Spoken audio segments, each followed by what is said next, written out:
ជាបឋមសូមនមស្ការថ្វាយបង្គំព្រះគុណប្រតនត្រ័យដោយសេចក្តីគោរពជ្រះថ្លាប្រាណពរដល់ញាតិញោមពុទ្ធបរិស័ទទាំងអស់គ្នាគ្រប់រូបថ្ងៃនេះខ្ញុំប្រកាសអាត្មាភាពមានវីដេអូមកចែករំលែកប្រាប់ធម្មក្នុងជីវិតប្រចាំថ្ងៃដែលនិយាយអំពីទ្វារសង្ឃៈនៅក្នុងមេរៀនទ្វារសង្ឃៈនេះគឺយើងសិក្សាអំពីទ្វារទាំង6ដែលកើតឡើងហ្នឹងហើយនៅក្នុងទ្វារទាំង6ហ្នឹងគឺការកើតឡើងតកតងជាមួយនឹងចិត្តលោកបានបែងចែកទ្វារដែលអាស្រ័យនឹងចិត្តហ្នឹងមានទ្វារខ្លះចិត្តខ្លះហ្នឹងកើតបានទ្វារ1ចិត្តខ្លះកើតបានទ្វារ5ចិត្តខ្លះកើតបានទ្វារ6ចិត្តខ្លះកើតទ្វារ6ផងហើយនឹងក្រៅទ្វារផងហើយនឹងមានចិត្តខ្លះទៅជាទ្វារវិមុតគឺរួចចាក់ទ្វារតែម្ដងនឹងចឹងធម្មជាតិចិត្តដែលកើតឡើងអាស្រ័យទ្វារទាំង6គឺផ្លូវភ្នែកត្រជាច្រមុះអណ្ដាតកាយហ្នឹងគឺវាមានលក្ខណៈខុសៗគ្នាអញ្ចឹងយើងសិក្សាទាំងអស់គ្នានៅក្នុងការបែងចែកទ្វារទាំង6ហ្នឹងគឺ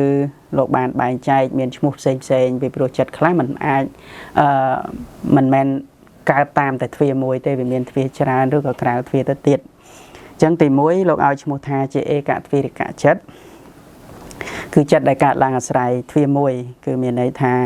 ចិត្តមួយដួងហ្នឹងគឺបានតែទ្វារមួយទេអញ្ចឹងនៅក្នុងហ្នឹងមានចិត្តរហូតដល់36ឬក៏68ដែលពិស្ដា36ហ្នឹងគឺវិបញ្ចវិញ្ញាណចិត្ត10ហើយនឹងអបណាជីវ័ន26ទ្វិបញ្ញវិញ្ញាណចិត្ត10ហ្នឹងគឺកើតបានតែទ្វារមួយទេគឺយើងឃើញដូចជាភ្នែកជាចក្ខុវិញ្ញាណហ្នឹងកើតតាមចក្ខុទ្វារទៅ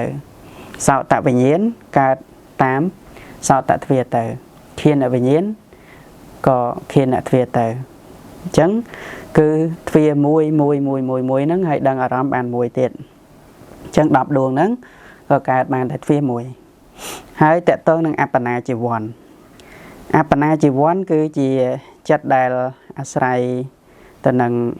ទ្វារបានមួយដែលគឺដោយសារអបណាជីវ័នហ្នឹងគឺ26ហ្នឹងយើងរាប់មហកតកុសល9មហកតកិរិយា9ហើយនឹងលោកតរៈ8អញ្ចឹងហៅថាអបណាជីវ័នជាចិត្តណែនសុបល្អនៅក្នុងអារម្មណ៍ប្រទៅដោយឈានចិត្តឬក៏លោកតរៈចិត្តហ្នឹងអញ្ចឹងចិត្តនឹងឯងកើតឡើងគឺបានតែទ្វារមួយដែរគឺមโนទ្វារអញ្ចឹងការចូលឈានចិត្តជាឈានចិត្តគឺត្រូវតែកើតតាមមโนទ្វារអត់អាចកើតតាមរូបសម្លេងក្លិនរសអីទេអញ្ចឹងវាបានតែទ្វារមួយគឺមโนទ្វារដូចលោកតរៈក៏ដូចគ្នានៅពេលដែលលោកតរៈនោះឯងមាននៅព្រះនិព្វានមកជាអារម្មណ៍ក្នុងព្រះនិព្វានហ្នឹងអត់មានរូបអត់មានសម្លេងអត់មានក្លិនទេអញ្ចឹងមโนទ្វារដែលប្ររពយកនៅព្រះនិព្វានមកជាអារម្មណ៍ហ្នឹងក្នុងគណៈពេលហ្នឹងគឺជាមโนទ្វារសុទ្ធអត់មានយកចក្ខុវិញ្ញាណទៅឃើញនិព្វានយកសោតវិញ្ញាណទៅឮនិព្វានសូម្បីតែព្រះសម្មាសម្ពុទ្ធព្រះអង្គទ្រង់ត្រាស់សម្ដែងថាសត្វទាំងឡាយតថាគតនឹងសម្ដែងនៅពធហ្នឹងពេលព្រហ្មរតនាហ្នឹងព្រះអង្គសម្ដែងថាសត្វទាំងឡាយដែលមានដៃគឺសទ្ធាចូលបញ្ចេញនៅសោតប្រសាទដើម្បីស្ដាប់នៅធម៌រឿងព្រះនិព្វានព្រះសម្មាសម្ពុទ្ធក៏សម្ដែងដែរប៉ុន្តែមនុស្សមិនអាចស្ដាប់តាមសោតវិញ្ញាណហើយស្គាល់នៅព្រះនិព្វានតាមសោតវិញ្ញាណទេអត់ទេតិចនេះអត់អាចពលត្រូវនៅព្រះនិព្វានដោយសោតវិញ្ញាណបានទេចក្ខុវិញ្ញាណក៏មិនអាចឃើញនៅពេលបានសោតវិញ្ញាណក៏មិនអាចឮនៅពេលបានឮគ្រាន់តែពាក្យបញ្ញត្តិតែយល់គឺតួបញ្ញាអញ្ចឹងមានតែបញ្ញាទេយល់ដឹងបាននៅព្រះនិព្វានហ្នឹងតួវិបស្សនានឹងអញ្ចឹងហ្នឹងគឺតកតងនឹងទ្វារមួយណាហ្នឹងចំណែកបញ្ញទ្វារិកចិត្តគឺចិត្តដែលកើតឡើងតាមបញ្ញទ្វារគឺមាន31ដួងគឺសោមនស្សអហេតុកៈ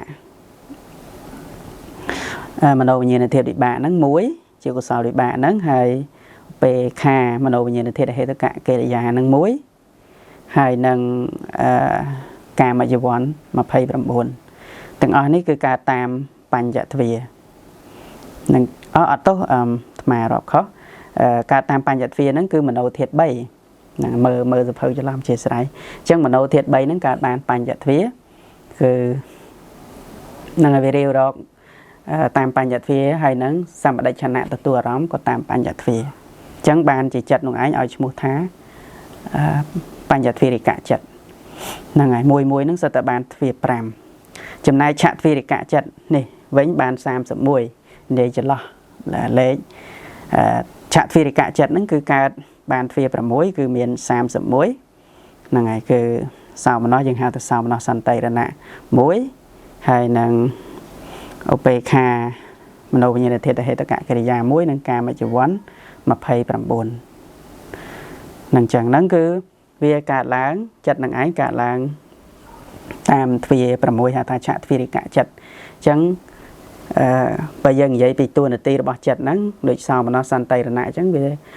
ពិចារណាអារម្មណ៍តាមបញ្ញត្តិទ្វាឬក៏ទទួលធ្វើតតិលំបណៈកិច្ចទទួលអារម្មណ៍ពីចវ័នហ្នឹងក៏តាមទ្វាទាំង6ហ្នឹងចឹងរូបសម្លេងក្លិនរសផលតពៈជាធម្មអារម្មណ៍ឲ្យបានទាំងអស់ហ្នឹងចឹងកាមចវ័នក៏ដូចគ្នាដូចអកុសលចិត្ត12អកុសលចិត្ត12ជាកាមចវ័ន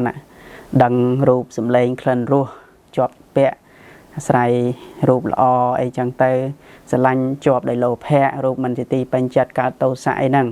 ហ្នឹងហើយគឺការតាមទ្វាទាំង6ល្អអាក្រក់អីចឹងហើយមហាកុសលចិត្តអីចឹងឃើញរូបជាទីពេញចិត្តអីចឹងទៅជ្រះថ្លាមិនមែនជាប់ទេរូបពេញចិត្តហ្នឹងដូចរូបព្រះសម្មាសម្ពុទ្ធរូបព្រះភិក្ខុសង្ឃសពរោះឬសំឡេងធម៌អីចឹងទៅក្នុងគណៈពេលហ្នឹងគឺអារម្មណ៍ហ្នឹងវាមកប្រកបទៅតាមសោតទ្វាអីចឹងទៅឬក៏ចក្ខុទ្វាដែលបានឃើញរូបហ្នឹងក៏កើតសេចក្តីជ្រះថ្លាចំពោះគុណព្រះសង្ឃអីចឹងទៅនឹងចឹងជាកាមចវ័ននឹងចឹងហើយចំណែកបន្តទៅទី4គឺឆទ្វារិកវិមុតតិមានន័យថាចិត្តដែលកើតឡើងតាមទ្វាទាំង6ផងឆទ្វារិកវិមុតតិគឺចិត្តដែលជួនកាលណាវាជួនកាលជាឆទ្វាជួនកាលជាទ្វារវិមុតតិណាបូកបញ្ចូលគ្នាហ្នឹងគឺបានសេចក្តីថាចិត្តនឹងឯងជួនកាលអាស្រ័យទ្វាជួនកាលមិនអាស្រ័យទ្វា6ទេនឹងនៅក្នុងចិត្តហ្នឹងគឺទាំងអស់មាន10ដួងគឺឧបេក្ខាមនោវិញ្ញាណធាតុដែលជាវិបាកហ្នឹង2ដួងហើយមហាវិបាក8ហ្នឹងហើយហ្នឹង10ដួងចឹងយើងឃើញថាចិត្តហ្នឹងគណៈពេលណាដែលជាទ្វារវិមុតតិគឺគណៈពេលដែលធ្វើបដិសន្ធិពវាំងចតិហើយគណៈដែលធ្វើសន្តិនឹងតទាហ្នឹងគណៈនឹងឯងគឺប្រព្រឹត្តទៅតាមទ្វាទាំង6អញ្ចឹងដែលថាក្រៅទ្វារវិមុតតិហ្នឹងគឺវាក្នុងគណៈពេលធ្វើបដិសន្ធិពវាំងចតិហ្នឹងអញ្ចឹងចិត្ត10ដួងហ្នឹងគឺកើតឡើងអាស្រ័យទ្វា6ផងហើយជួនកាលវាមិនអាស្រ័យទ្វាផងចំណែកបន្ទាប់ទៅគឺចំណុចចុងក្រោយហ្នឹងគឺឆទ្វារិកៈអត់ទៅទ្វារវិមុតតិចិត្តមានន័យថាចិត្តនឹងឯងរួចផុតចាកទ្វារតែម្ដងចិត្តនឹងមិនដែលកើតតាមទ្វារណាមួយទាល់តែសោះអញ្ចឹងចិត្តដែលមិនអាចកើតតាមទ្វារទាំង6ណាមួយទាល់តែសោះគឺមានតែមហាវិបាកមហកតវិបាកចិត្ត9ដួងតែប៉ុណ្ណោះព្រោះចិត្តហ្នឹងហេតុអីបានថាចិត្តហ្នឹងជាទ្វារវិមុតតិ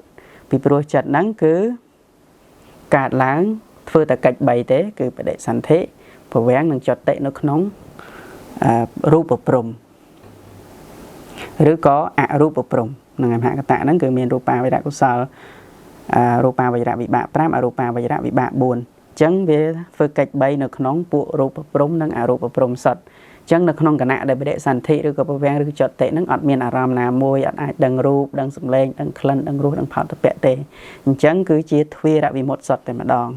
តែមិនអាស្រ័យទ្វារណាមួយសោះឡើយនេះគឺជាការចែករំលែកចំណេះដឹងតកតងទៅនឹងប្រភេទនៃ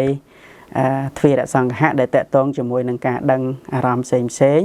ខុសៗគ្នាទៅតាមគណៈចិត្តដែលព្រះអង្គបានបែងចែកមកវាមានការដឹងអារម្មណ៍ខ្លះក៏ក្រៅទ្វារខ្លះក៏ក្នុងទ្វារខ្លះក៏ដឹងអារម្មណ៍តិចខ្លះក៏ដឹងអារម្មណ៍ច្រើនទៅតាមសំគួររបស់ចិត្តនីមួយៗនឹងចឹងសូមអនុមោទនា